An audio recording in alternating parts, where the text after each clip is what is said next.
Orang itu kalau rohnya itu masih kerdil, maka dagingnya itu yang tinggi. Orang itu kalau rohnya lemah, dagingnya yang berkuasa. Makanya di Roma 8 dikatakan hiduplah oleh roh. Supaya kamu jangan memuaskan hawa nafsu daging. Maksud hati sih mulia, tapi kalau bukan Roh Kudus yang bekerja, nanti semua yang kita lakukan itu serba salah.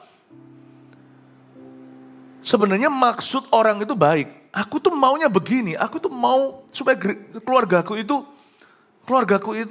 happy, bahagia, pernikahan saya bahagia, anak-anak saya itu saya ingin memberi mereka itu a happy home atau rumah yang berbahagia, tapi nggak bisa. Aku tuh terus melakukan apa yang tidak kusuka, yang kubenci justru kulakukan. Padahal aku tahu loh, itu jangan, tapi justru kulakukan. Celaka aku ini. Persis seperti surat Paulus. Aku ini manusia celaka, siapa yang bisa membebaskan aku? Selain Kristus. Maksud hati sih tidak kepingin berbuat begini. Tetapi di rumah geger terus. Kok bisa ya aku dilepas kendali? I have no self control.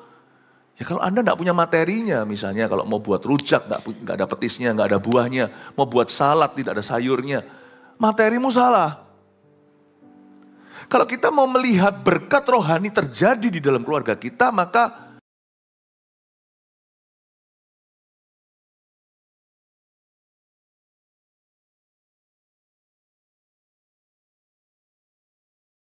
kita baca dulu ya, ayat 11-14 begini. Musa membela bangsanya, ia lari ke tanah Midian. Pada waktu itu, ketika Musa telah dewasa, ia keluar mendapatkan saudara-saudaranya untuk melihat kerja paksa mereka. Lalu dilihatnya seorang Mesir memukul seorang Ibrani, seorang dari saudara-saudaranya itu. Ia menoleh ke sana sini dan ketika dilihatnya tidak ada orang, dibunuhnya orang Mesir itu dan disembunyikannya mayatnya dalam pasir. Ketika keesokan harinya ia keluar lagi, didapatinya dua orang Ibrani tengah berkelahi. Ia bertanya kepada yang bersalah itu, mengapa engkau pukul temanmu? Tetapi jawabnya, siapakah yang mengangkat engkau menjadi pemimpin dan hakim atas kami? Apakah engkau bermaksud membunuh aku, sama seperti engkau telah membunuh orang Mesir itu? Musa menjadi takut sebab pikirnya, tentunya perkara itu telah ketahuan. Kita kan belajar ada tiga benda di sini, tiga barang yang sangat penting dalam kehidupan kita, yaitu integritas, otoritas, dan kedewasaan iman. Kita pelajari dari cerita Musa ini bahwa yang Tuhan kehendaki adalah agar kita mengalami yang namanya kedewasaan iman. Kita nggak menjadi orang Kristen biasa forever sama. Kita mesti dewasa. Dan kedewasaan iman itu ada jalannya. Dan kalau kita dewasa iman itu yang untung siapa? Tuhan kah? Oh iya, jelas Tuhan akan dimuliakan. Tuhan tidak akan dipermalukan oleh orang-orang yang dewasa iman. Tapi Tuhan tidak mencari keuntungan dari umat manusia. Yang untung kita sendiri. Karena hidup kita akan stabil, damai sejahtera, akan mengalir yang namanya peace like a river. Seperti sungai yang mengalir tiada hentinya. Dan selain itu orang lain akan sangat diberkati dengan kita.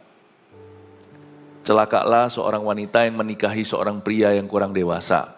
Namanya dewasa itu kedewasaan rohani itu berjalan terus. Nggak ada di antara kita yang sudah wisuda, saya pun terus diproses oleh Roh Kudus. Dan kalau kita mempekerjakan seorang karyawan yang tidak dewasa iman, kalau dia anak Tuhan, waduh masalahnya banyak. Berbahagialah orang yang bekerja sama atau bekerja untuk seorang bos misalnya atau seorang pemimpin yang takut akan Tuhan. Beda. Dan anak-anak yang dibesarkan di bawah tangan yang dewasa iman itu beda dengan anak-anak yang dibesarkan oleh papa yang berdosa. Atau papa mama yang hidupnya jauh dari Tuhan Yesus. Beda banget. Makanya kedewasaan iman itu harus menjadi target kita semuanya. Jangan hanya setiap tahun kita mau lebih kaya, followers lebih banyak, teman lebih banyak. Kedewasaan iman itu adalah berkat yang tiada tara. Dan di dalam kedewasaan iman itu ada berkat-berkat Tuhan juga. Orang yang dewasa iman tidak akan takut menghadapi badai taufan. Karena dia tahu ada pemeliharaan, ada perlindungan Allah. Orang yang dewasa rohani itu tenang hidupnya, bukan berarti tanpa masalah. Tapi dia tahu Tuhannya. Dewasa iman itu penting, Yakobus ada membahas, setiap kitab ada contoh-contohnya. Tapi saya mau bahas dari Musa dulu, mari kita lihat ayat 11. Pada waktu itu ketika Musa telah dewasa, berhenti di situ. Ini dewasa di sini bukan dewasa imannya, dewasa jasmani. Dewasa tubuh badannya alias dia bukan kanak-kanak lagi. Umur berapa? Oh, umur 17, perempuan di Indonesia. Ya, ada yang namanya ulang tahun Sweet 17, ada yang sederhana, ada yang mewah. Tapi teman-temannya tahu hari itu dia sudah menjadi wanita dewasa. Laki-laki gak ada gitu-gituan, Sweet 17 pokoknya laki dituntut dewasa padahal lebih lamban. Perempuan itu lebih cepat untuk dewasa dulu secara jiwa. Ya. Nah, ini dewasa secara jiwa. Dan dewasa secara fisik atau secara jasmani. Tidak tentu orang itu sudah umur 40, dia sudah dewasa. Apalagi dewasa secara rohani. Coba lihat sekarang banyak orang yang sudah bekerja, berkeluarga, tapi nggak kunjung dewasa. Masih ada orang yang mengira bahwa harta itu miliknya, yang flexing nggak karuan. Pertanyaannya untuk apa sih? Buat apa? Kalau kita masih caper atau cari perhatian, dan kita masih merasa pengakuan itu perlu sekali. Penting sekali dalam hidup ini, pengakuan, aku merasa better, aku lebih hebat, superior. Ya, orang lain lalu bisa menghina orang lain. Peduli amat kalau orang itu umur 50, dia belum dewasa di mata Tuhan. Kedewasaan iman itu nanti terlihat lewat kesalahan yang Musa buat. Ya, kita lihat pada waktu itu ketika Musa telah dewasa, ini bukan dewasa rohani, ia keluar mendapatkan saudara-saudaranya untuk melihat kerja paksa mereka. Jangan lupa, Musa ini memang di-grooming untuk jadi penerus Firaun. Musa waktu baby, ada satu cerita, dia diadopsi oleh putri Firaun ketika melihat bayi itu menangis di basket papirus.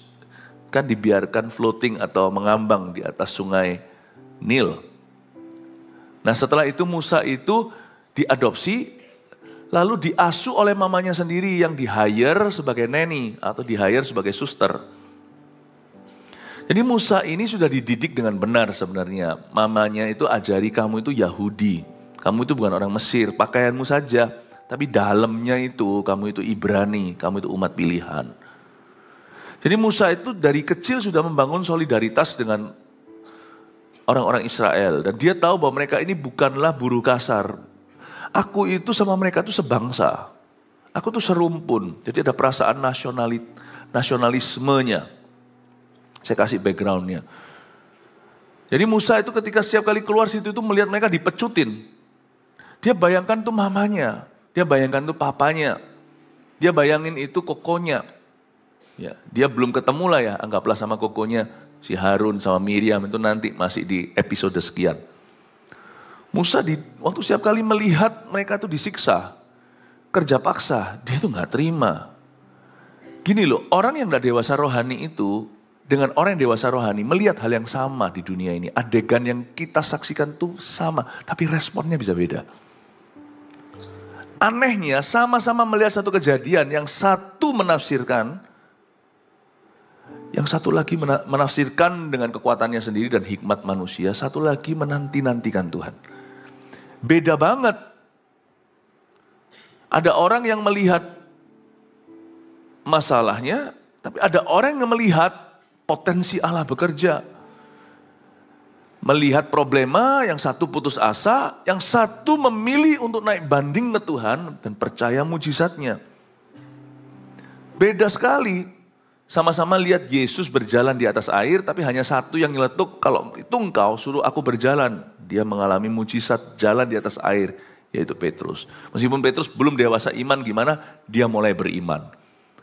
Gimana kita bisa dewasa iman kalau kita nggak mulai beriman sama Tuhan? Apanya yang didewasakan? Materinya iman. Petrus belum dewasa banget, tapi dia beriman, yang lainnya hanya bengong dan berkata hantu padahal itu Tuhan. Sama-sama Sama-sama melihat Goliat.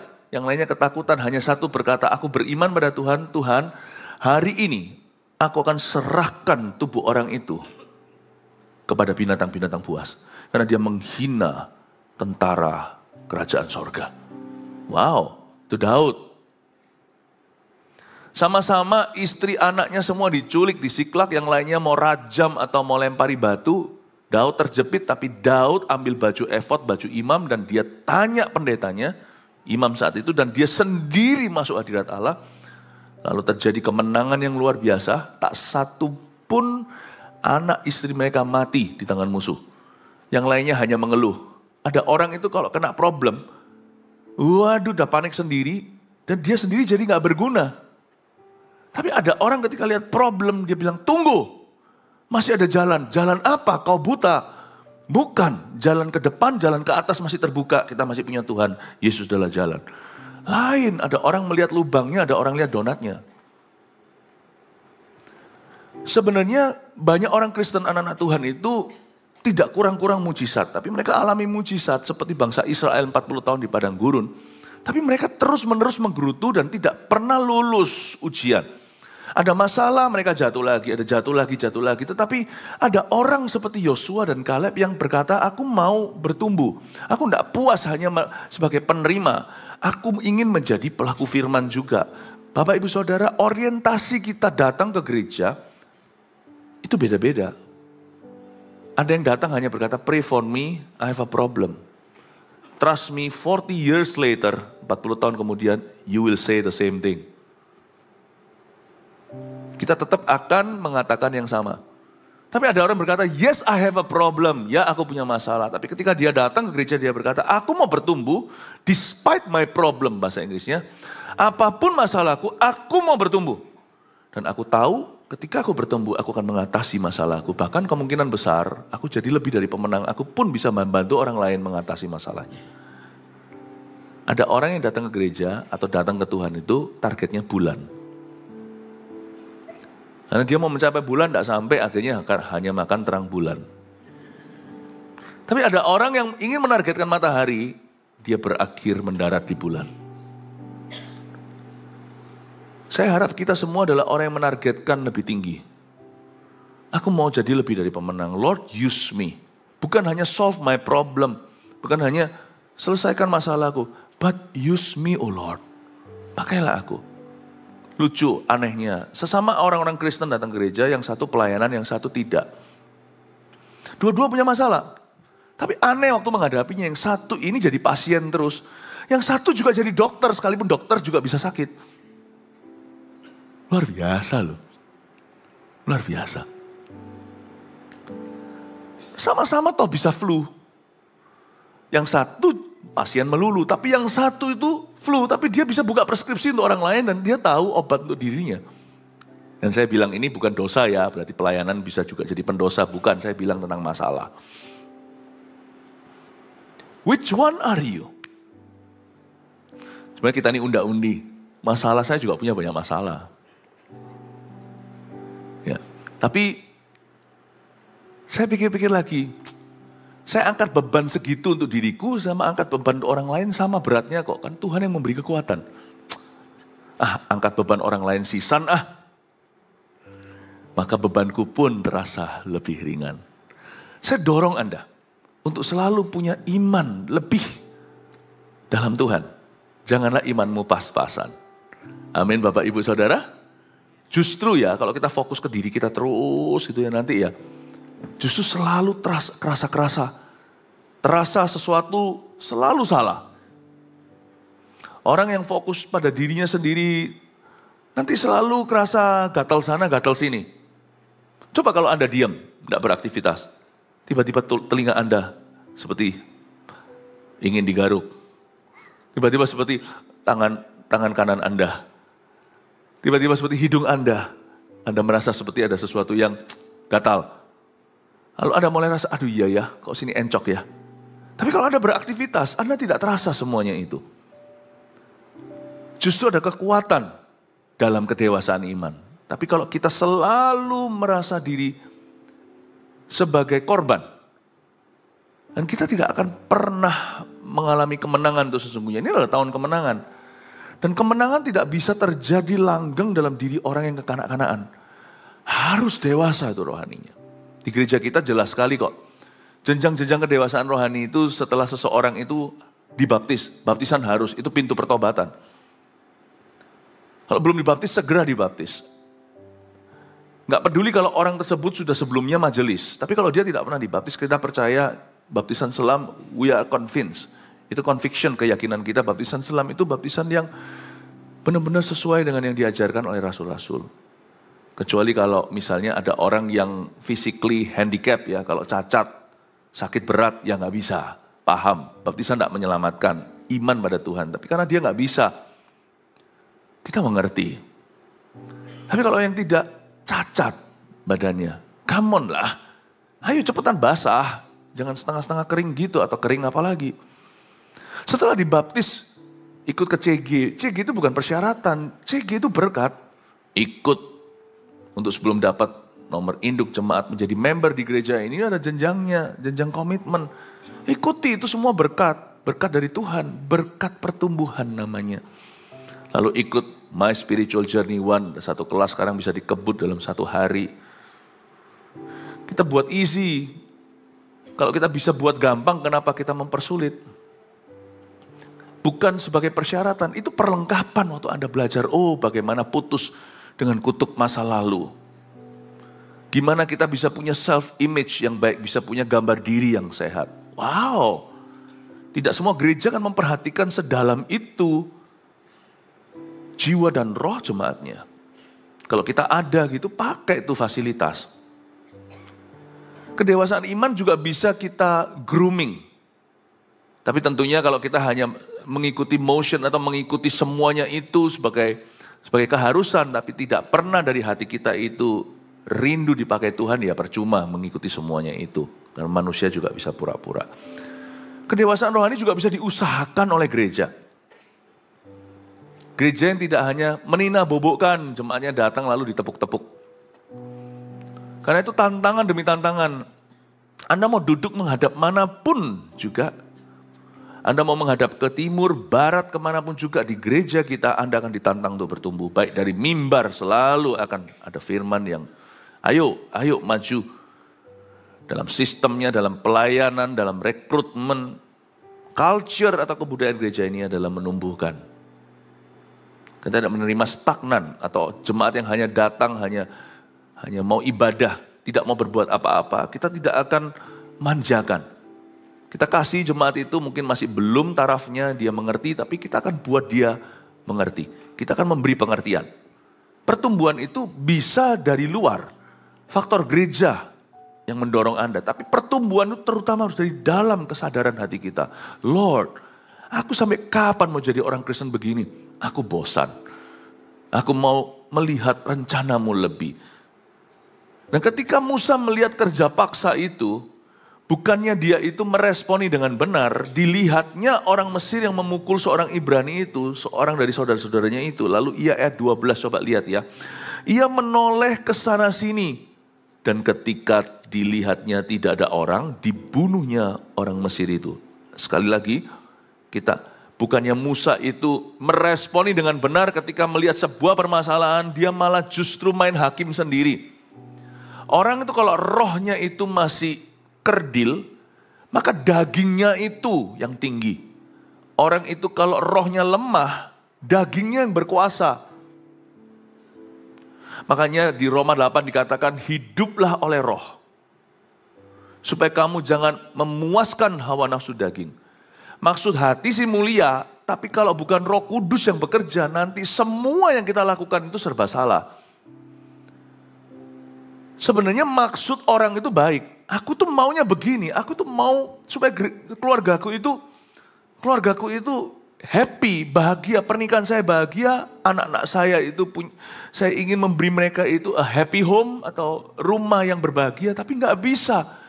Aku tuh terus melakukan apa yang tidak kusuka, yang ku benci justru kulakukan. Padahal aku tahu loh, itu jangan, tapi justru kulakukan. Celaka aku ini. Persis seperti surat Paulus. Aku ini manusia celaka, siapa yang bisa membebaskan aku? Selain Kristus. Maksud hati sih tidak kepingin berbuat begini. Tetapi di rumah geger terus. Kok bisa ya aku dilepas kendali? I have no self control. Ya kalau Anda tidak punya materinya, misalnya kalau mau buat rujak nggak ada petisnya, nggak ada buahnya. Mau buat salad tidak ada sayurnya. Materimu salah. Kalau kita mau melihat berkat rohani terjadi di dalam keluarga kita, maka materinya kerohanian. Tidak bisa kita itu memasak sesuatu tanpa bahan. Kalau kita mau melihat perkara-perkara Kristus yang diajarkan dan dijanjikan dalam firman itu terjadi, bacalah firman. Itu bahannya. Kalau enggak ya, hanya positive thinking doang atau hanya berpikiran positif dan hanya bondo orang Surabaya atau bermodalkan tekad. Kita itu mau menciptakan keluarga yang penuh dengan kasih, sukacita, dan damai sejahtera, tapi tidak melibatkan Roh Kudus di dalamnya. Sedangkan tiga hal yang tadi saya sebutkan itu semua adalah buah roh. Nggak mungkin nanti justru daging yang bertata dan setan yang berkuasa. Maksud hati aku ingin mengasihi, malah justru berakhir kekerasan dalam rumah tangga. Bisa ya? Aku mau anak-anak saya happy, tapi ternyata anakku satu sekarang pergaulannya nggak keruan. So dari kecil kita hanya tanamkan pikiran positif. Jangan lupa pikiran dunia ini berkembang dan mereka anggap itu positif, LGBTQ segala. Anak-anak mulai shifting karena dia tidak tahu firman dan keluarga tidak serius membawa anak-anak itu ke gereja untuk menerima firman. Dari kecil tidak ada kebudayaan bawa mereka ke Eagle Kids. Gak ada bawa mereka ke Army of God, gak didorong gitu sama papa mama, lu bergereja itu tertanam, jangan cuma asal-asalan. Anak gak melihat papanya tertanam, tapi papanya gak apa-apa. Papanya kolot, papa mamanya itu masih orang-orang yang konvensional. Orang-orang dari zaman dulu yang tahu namanya seks di luar nikah itu tabu. Papa mama itu hidup dari zaman itu. Papa mama memang gak terbawa arus, tapi papa mama tanggung. Tuhan juga kagak, Tuhan juga tidak. Dunia juga gak mau. Anak-anak beda, guru bisa kencing berdiri, murid nanti akan berlari. Anak-anak itu sudah hidup lahir di dalam arusnya Sungai Nil. Papa tidak punya firman, papa hanya ajarkan tradisi. Tradisi keluarga ini baik, tradisi itu kalah Pak. Kalau sudah masuk ke dunia kalah. Dan itu rumah yaitu hidup anakmu dan masa depan mereka tidak dibangun di atas dasar yang teguh, batu karang, tapi di atas dasar pasir. Datanglah badai. Badai itu bukan malapetaka. Badai itu juga bisa jadi hawa dunia. Badai taufan yang dimaksudkan sana, banjir bandang itu tidak tentu bicara tentang musibah secara fisik, tetapi bisa yang namanya musibah secara moral. Masuklah semua pikiran ini, rubuhlah rumah itu. Lalu datang anak ceweknya, bawa teman ceweknya, this is my boyfriend. Anda terkejut. Ini di zaman papa enggak ada. Oh it's okay, zaman ini beda Pak. Enggak punya firman. Enggak punya firman itu musiman kebenaran. Tapi kalau firman itu kebenaran itu kekal selama-lamanya. Akhirnya kita berkata, aduh. You see, enggak mempan. Apa yang dulu mempan di zaman kita, nggak mempan di anak kita. Yang mempan hanya satu, batu karang yang teguh, itu hanya firman. Firman itu bermata dua. Dia bisa memisahkan antara sumsum dan sendi, dia bisa membagi-bagi pikiran, dan dia bisa menuntun kita pada kebenaran. Nah itu yang mempan. Nah hal-hal ini tidak diseriusi biasanya oleh keluarga-keluarga. Memang mungkin nggak se-ekstrim itu. Kumis bawa kumis berkata, ini adalah pasanganku, nggak tentu begitu juga. Tapi hal-hal lain juga akan, saya tidak bisa percayakan anak-anak saya kepada pergerakan zaman. Saya serahkan anak-anak saya kepada Tuhan dari sejak kecil. Firman yang menjadi batu fondasi mereka. Dan saya rindukan anak-anak saya penuh Roh Kudus sedini-dininya. Supaya mereka pun nanti tidak terpancing mengartikan firman secara kedagingan. Tetapi biarkan hati mereka sudah dipenuhi Roh Kudus dulu. Bapak Ibu yang belum sungguh-sungguh serius menanamkan keluarganya dalam gereja. Ayo targetkan kedewasaan rohani, kedewasaan iman anak-anak Anda. Jangan sampai dewasa iman tertanam di dalam iman ini aja mereka belum sungguhan. Kejar ketinggalan Anda. Jangan hanya kejar target-target keuangan. Oh, aku mau punya ini, punya itu. Kerohanian itu tidak kelihatan, tapi justru itu nyata. Kalau gini kan gampang ya, rohani itu kan hanya teori. Not really. Coba bayangkan kalau, seperti saya katakan tadi, kalau seorang ayah tidak takut akan Tuhan, itu beda banget secara nyata, bukan teori. Secara fakta, secara realita, secara praktek, akan beda banget. Apa yang Anda terima dalam hadirat Allah, itu bukan sifatnya maya. Meskipun itu dalam roh dan kebenaran, itu mempengaruhi segala sesuatu yang fisik di hidupmu. Seorang pria yang takut akan Tuhan tidak akan main tangan dan tampar istrinya. Misalnya, yang ini ilustrasi yang ekstrim. Itu nyata kan? Ditampar itu kan terasa kan secara jasmani, sakit kan? Bisa pergi ke UGD itu. Ternyata kerohanian itu bisa menghentikan tangan daripada melakukan kekerasan terhadap keluarganya sendiri. Tangan yang sama itu, rohnya beda, yang satu buat pukul, yang satu buat elus, yang satu buat ngangkat. Jangan pernah berkata kerohanian itu teori. Jangan pernah. Kerohanian itu tangible, itu nyata. Ada tidak adanya di dalam kehidupan kita, anak cucu kita, keluarga kita, dunia kerja kita. Baru Rabu kemarin saya khotbah di saat teduh bersama. Bekerja itu rohani. Itu beda nanti dalam performa. Orang yang merasa bekerja itu pengabdian pada Tuhan, atau orang yang merasa bekerja itu hanya supaya dapat paycheck. Dan kalau bisa korupsi, paycheckku jadi lebih gede. Bonus-bonus yang kuusahakan sendiri. Itu nanti akan beda di performa orang itu. Males atau rajin. Jujur atau tidak bisa dipercaya. Kerohanian itu bukan teori. Itu akan membedakan antara seorang pekerja yang bisa dipercaya dan sangat-sangat efektif dalam dunia kerjanya. Atau pekerja yang tidak bisa dipercaya dan merugikan perusahaannya. You see? Spirituality is not theory. Bukan teori. Kedewasaan iman itu nyata nanti kelihatan cara orang bekerja. Itu kelihatan sekali.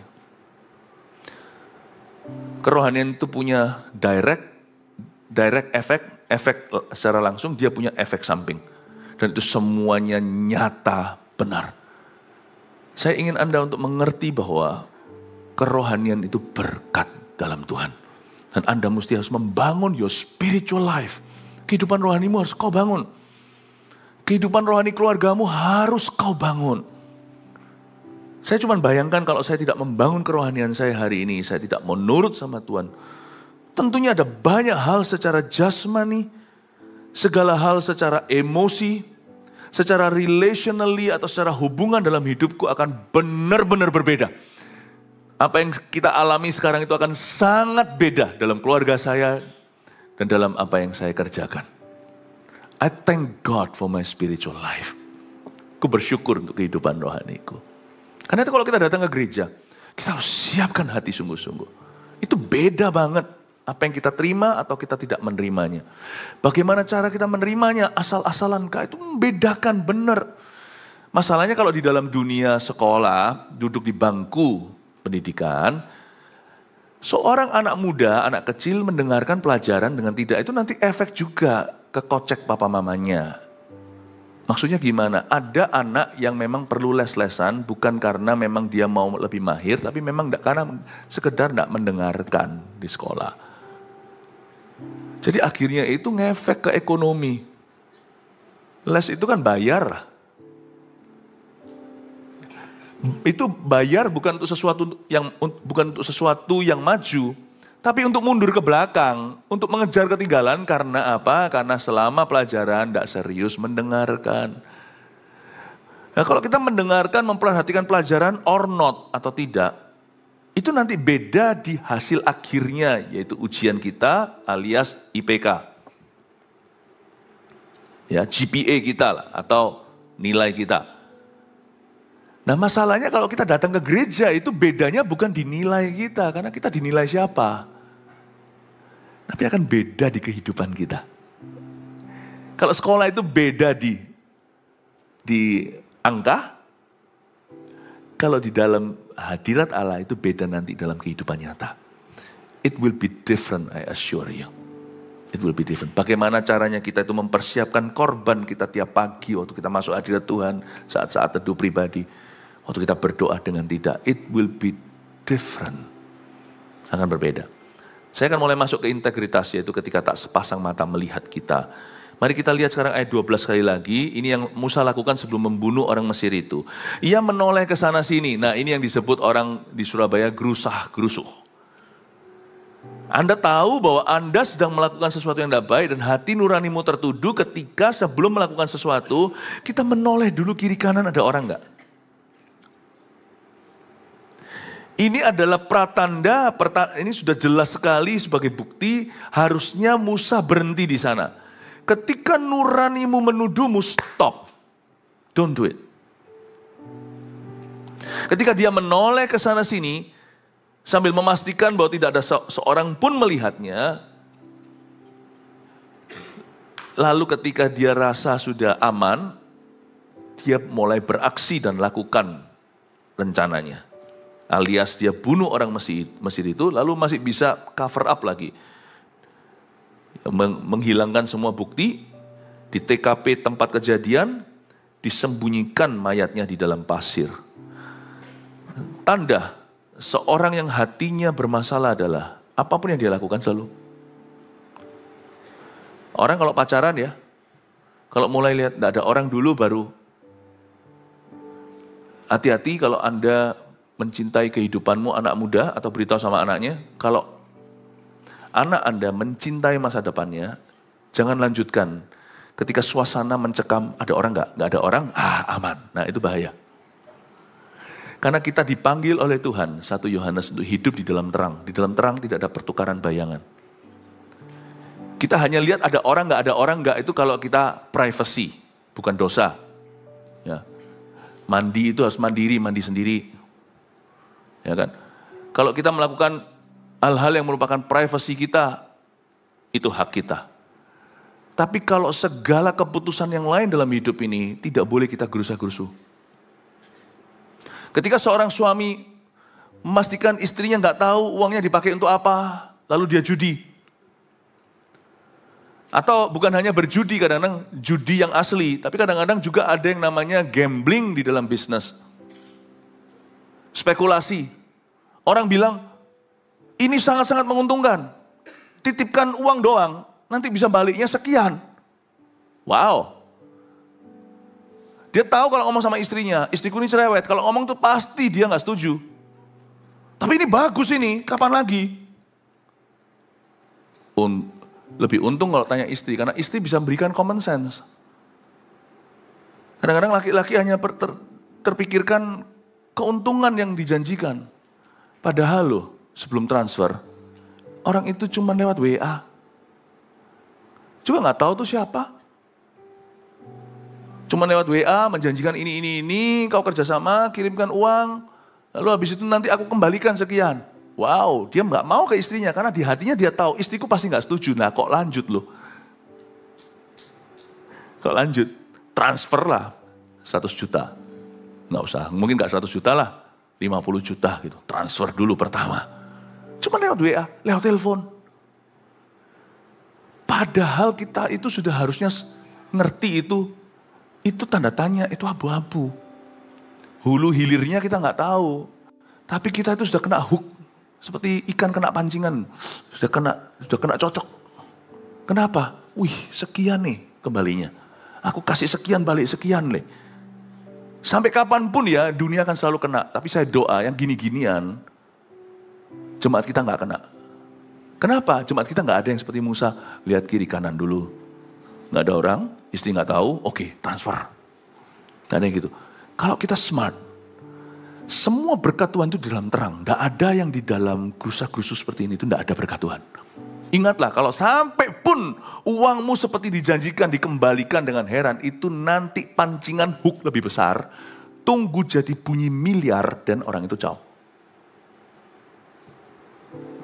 Percayalah, there is no lasting blessing, tidak ada berkat yang kekal di dalam tindakan gerusa-gerusu gerilya hati-hati yang bukan hati-hati firman, tapi hati-hati jangan sampai ketahuan.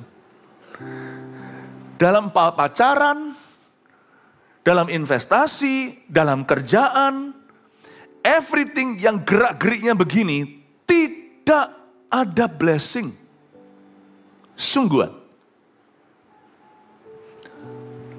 Tiba-tiba aja nanti ketahuan orang tuanya sudah ditagih sama penagih-penagih hutang, algojo-algojo datang, ternyata putrinya pinjol, pinjaman online. Nggak ada yang tahu, tiba-tiba boroknya keluar. Saya sih punya prinsip, hidup ini terlalu berharga dan terlalu singkat. Everything I do, I have nothing to hide. Saya tidak, nothing to hide itu artinya saya tidak perlu menyembunyikan apa-apa kok. Kalau kita itu beres, kita tidak takut siapa-siapa. Nothing to hide mentality atau mentalitas tidak peduli kalau orang lain melihat. Saya nggak takut kok, saya apa adanya. Apa adanya bukan berarti bodoh. Jalan di tempat sendirian, pulang ke rumah harus jalan, lalu berkata, kamu tahu enggak di dompetku ada 1 juta. Itu namanya orang minta dirampok, itu kebodohan. Apa adanya itu artinya, aku tuh enggak hidup di dalam perasaan malu, tertuduh, dan takut ketahuan, nanti kalau ketahuan matilah aku. Saya enggak hidup dalam konteks seperti itu, baik dalam pelayanan, di dalam pernikahan, dengan keluarga saya, I have nothing to hide. Enak hidup kayak gitu itu. Memang kita nggak dijanjiin cepat, segala sesuatu dapat. Karena orang yang biasanya begitu, itu bisa melakukan kejahatan di tempat yang gelap. Mereka bisa mendapatkan sesuatu yang besar mungkin, tapi saya nggak mau kehidupan seperti itu. Saya nggak mau. Saya mau kehidupan saya itu damai sejahtera. Damai dengan Tuhan, damai dengan diri sendiri, damai dengan orang lain. Di sini kita pelajari sesuatu bahwa integritas selalu bermula dari tempat tersembunyi, dan kita tidak takut malu. Kalau Musa mulai menoleh ke kanan kiri dan dilihat tidak ada orang, lalu dia bunuh.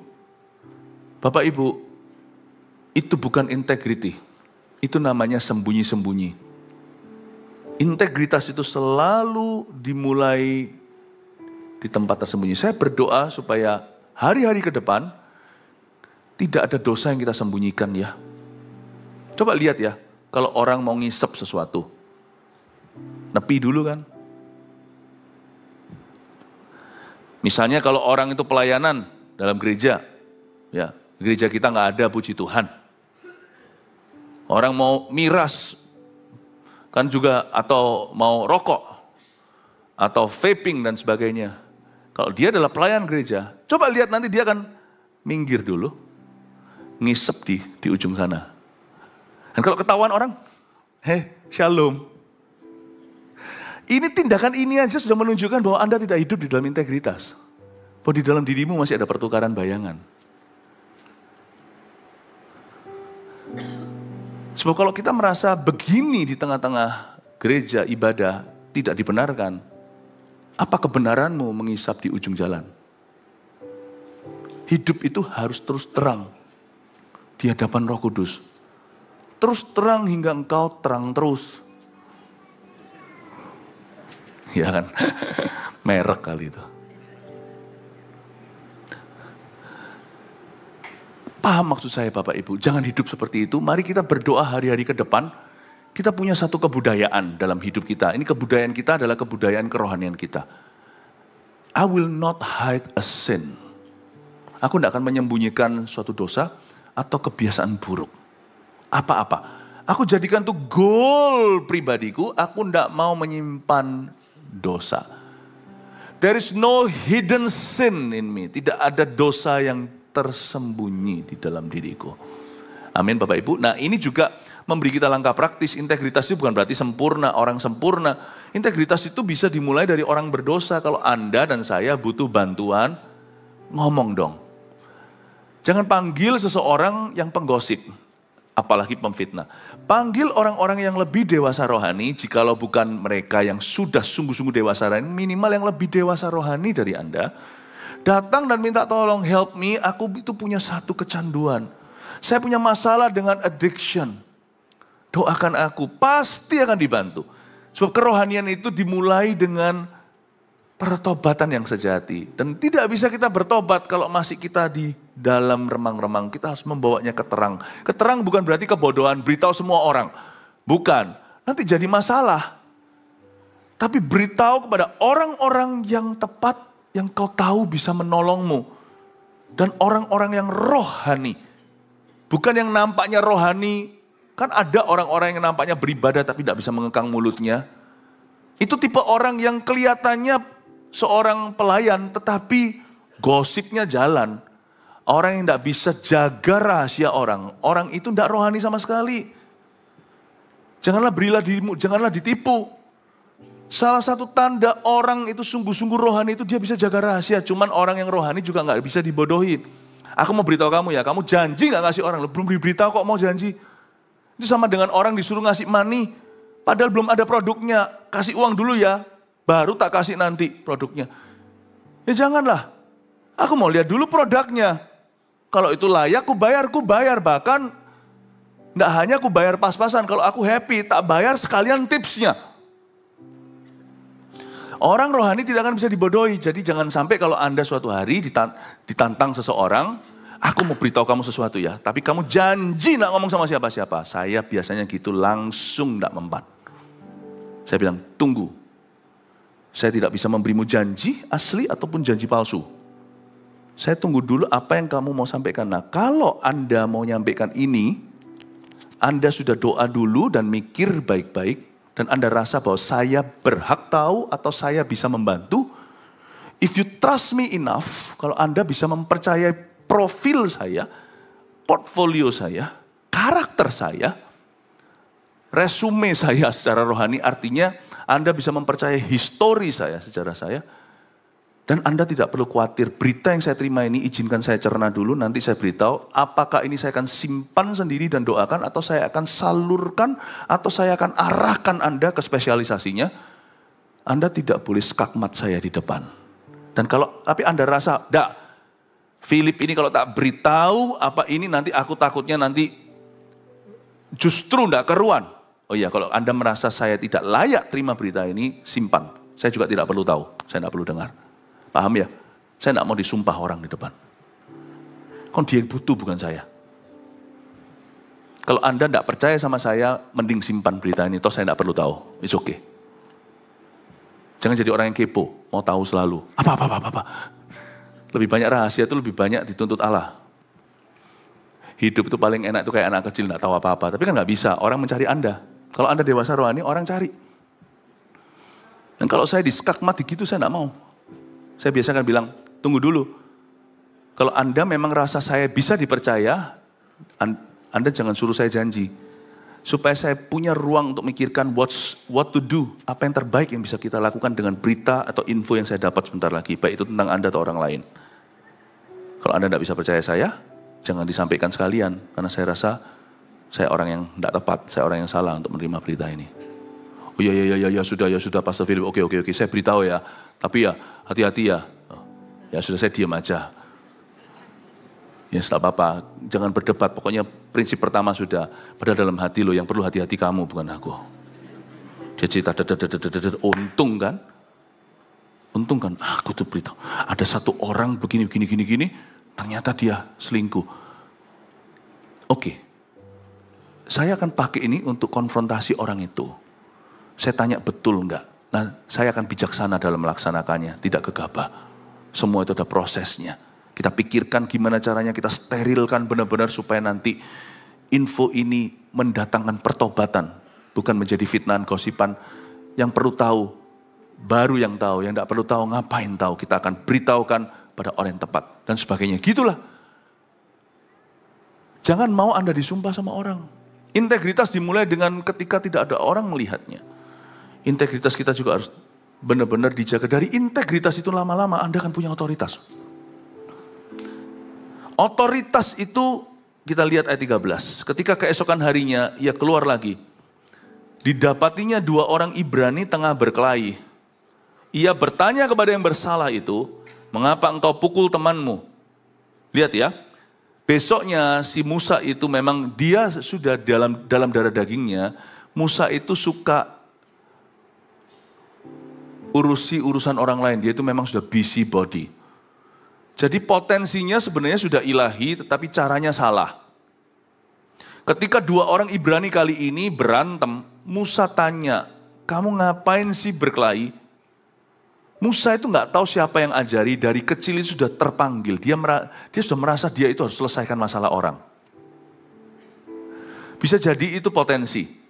Tapi potensi kalau tidak dibentuk dulu di tangan yang betul, potensi itu bisa merugikan. Mungkin di sini ada orang yang potensi memimpin, tapi kalau dia tidak kenal Tuhan, dia akan memimpin orang ke jalan yang salah. Ada orang yang punya potensi, dia pandai bergaul, dia bukan pemimpin, tapi dia itu sangat berpengaruh, nanti dia pengaruh buruk atau toksik dalam kehidupan orang. Hanya karena seseorang punya potensi, bukan berarti dia akan jadi bagus.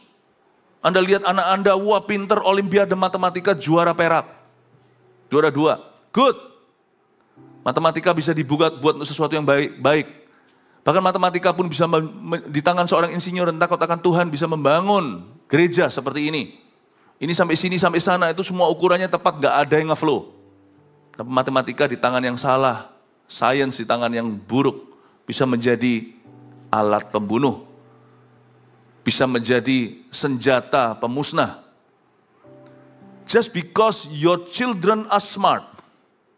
Tapi kalau mereka tidak takut akan Allah dan fondasi mereka tidak kuat, jangan kira pendidikan mereka sampai ke Harvard, sampai ke sekolah-sekolah paling top di dunia akan memastikan mereka pulang ke rumah jadi orang yang berguna di tangan Tuhan.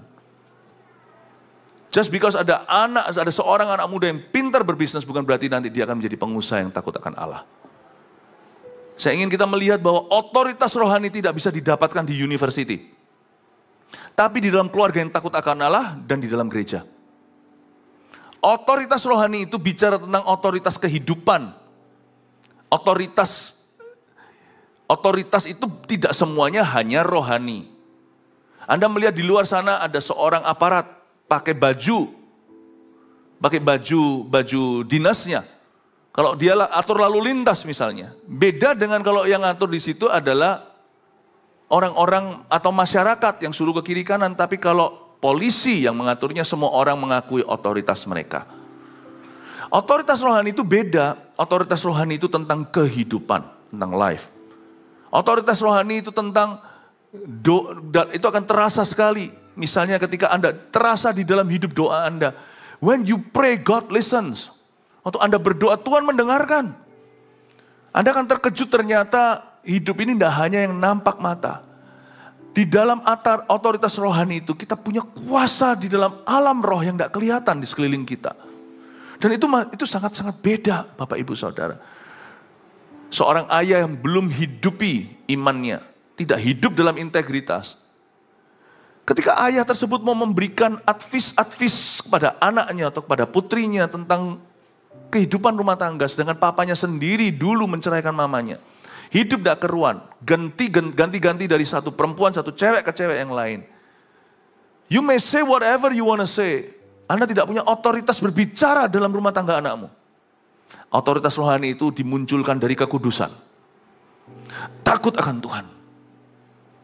Dan Anda akan melihat ya, kalau kita lama-lama kita ikut sama Tuhan demikian rupa, apa yang kita katakan itu terjadi. There is even power in what you say. Tuhan tidak memberikan otoritas kepada siapapun juga, tapi hanya kepada orang-orang yang lulus ujian, kepada orang-orang yang takut akan Tuhan. Kita sekarang lihat ya, Musa harus dibentuk dulu. Musa sebelum menjadi pembebas Israel, jalannya masih panjang. Ayat 13, waktu dia besoknya keluar, dia dapati 2 orang Ibrani tengah berkelahi. Lalu dia bertanya kepada yang bersalah itu, mungkin yang bully. Lucunya, yang bersalah justru lebih vokal. Mengapa engkau pukul temanmu itu? Musa tanya, tapi jawabnya ayat 14, siapa yang angkat kamu jadi pemimpin dan hakim atas kami? Apakah engkau bermaksud membunuh aku sama seperti engkau telah membunuh orang Mesir itu? Musa menjadi takut sebab pikirnya tentulah perkara itu telah ketahuan. Dari sini kita pelajari suatu kebenaran. Biasanya ya orang itu kalau kedagingan, yang salah malah yang vokal. Di dunia ini lucu. Dunia ini lucu. Biasanya orang yang paling koar-koar adalah orang yang paling kotor hidupnya. Ini yang salah dari dua orang yang berkelahi ya. Memang butuh dua orang untuk tango ya, untuk nari. Butuh dua orang untuk tinju.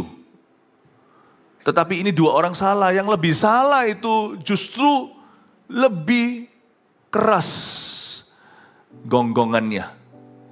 The one who's wrong barks the loudest. Siapa yang angkat kamu jadi pemimpin dan hakim atas kami? Hah? Luar biasa. Makanya itu saya tidak mudah percaya dengan apapun juga yang beredar di media. Semua itu saya akan uji dulu. Kalau memang kita mau menguji sesuatu itu langsung uji ke sumbernya. Siapa yang berkata-kata ini? Kita harus tahu dulu. What right do you have to say about another human being? Untuk bicara tentang orang lain.